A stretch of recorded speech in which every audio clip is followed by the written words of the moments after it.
que son nosotros los que juntamos aquí en el escenario principal actividades de las áreas, pero que se ejecutan aquí, que no hay otra cosa salvo lo que pasa aquí. Hoy tenemos dos personajes increíbles y como hay una hora solo para cada uno, vamos a ir muy rápido. El primero de ellos es su séptima Campus Party.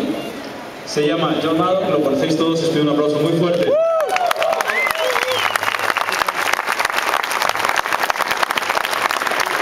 It's a great honor and pleasure to be here, and I thank you very much for your very warm welcome. Today we are going to talk about two things.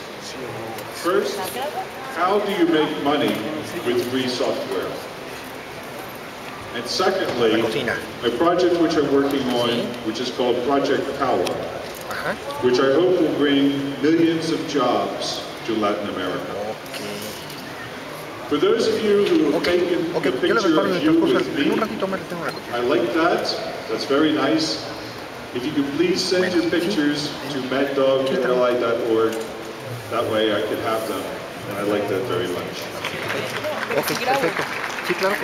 Now, a lot of people think of me as a nice old man with a long white beard who brings around free software. Ho, ho, ho. But this is actually my 40th year as a programmer in computers. I've been using Unix since 1980, and I first met Linus Torvalds in May of 1994, and I've been using Linux ever since. I have been a programmer. I have been a systems administrator. I have been both a user and a producer of software. And I know what it's like to sit there and wait for that bug fix, or wait for that extension of the software to allow me to do my job.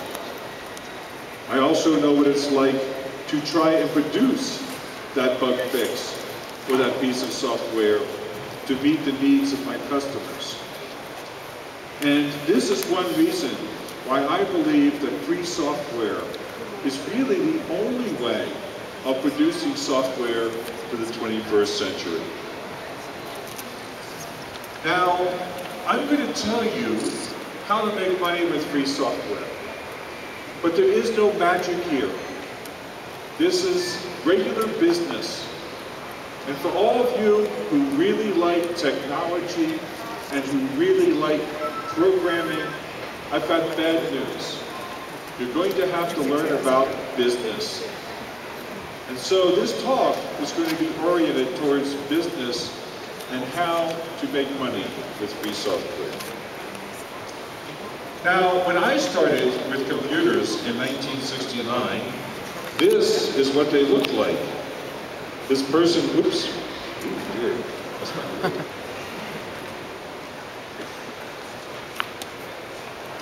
Amen. We'll get back to that.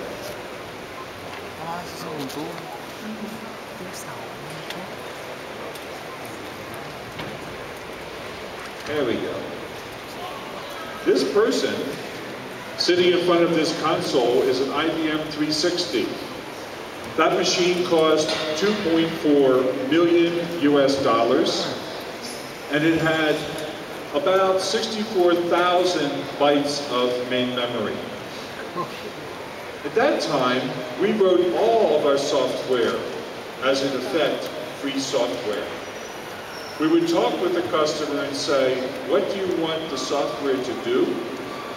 And the customer would tell us, and then we would write the software. And the customer would pay us for the software, and they owned the software. If we did not do a good job with the software, then they would hire somebody else to fix it or to finish the job. But they were the ones who were in control. In about the 1980s, when the IBM personal computer and the Apple II came out, all of that changed. People said, we'll mass produce software and lower the price of the software so the average person can afford it.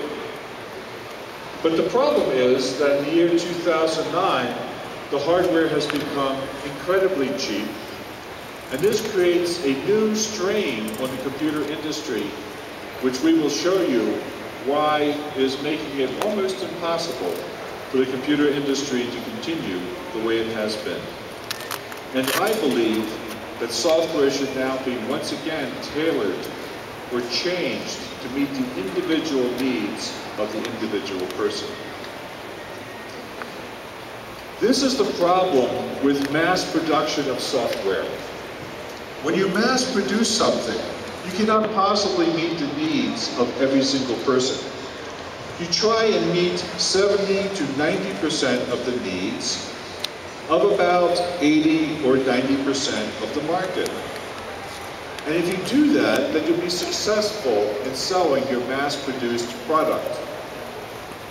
On the other hand, if you really look at the mathematics, you're really only meeting about 50% of the needs of the market, because 70% of the needs of 70% of the market is less than half of the real needs of the marketplace.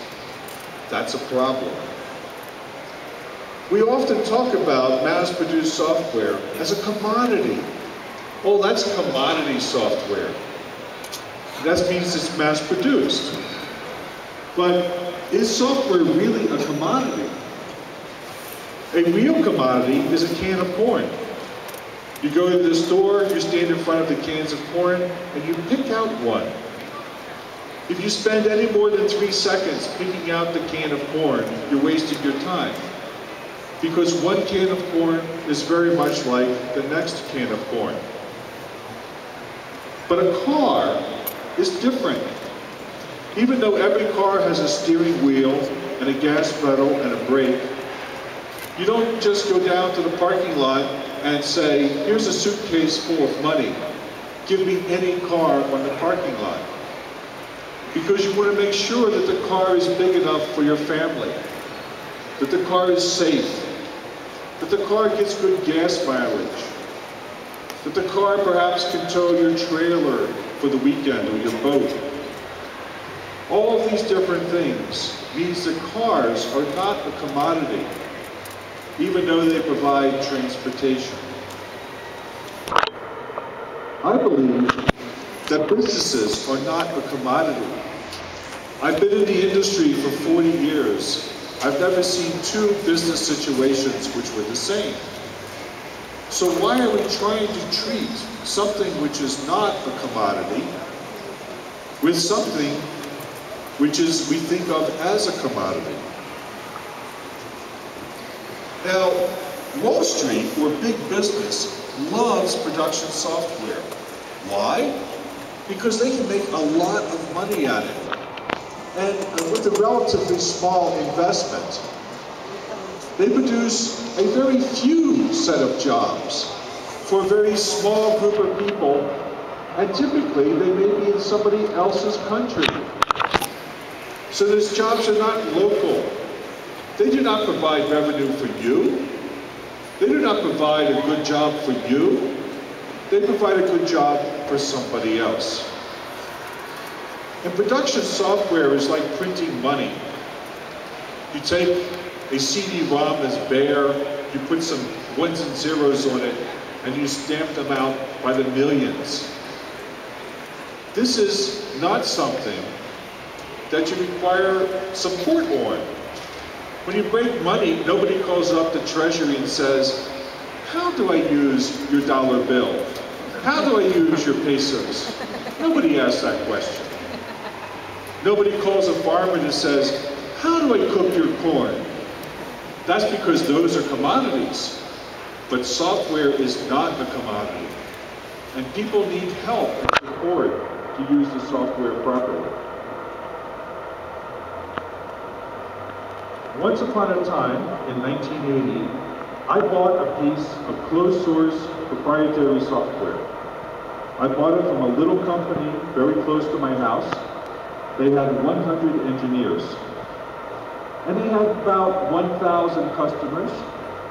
I paid $1,000 US for the software, and I received it on 2 8-inch floppy disks.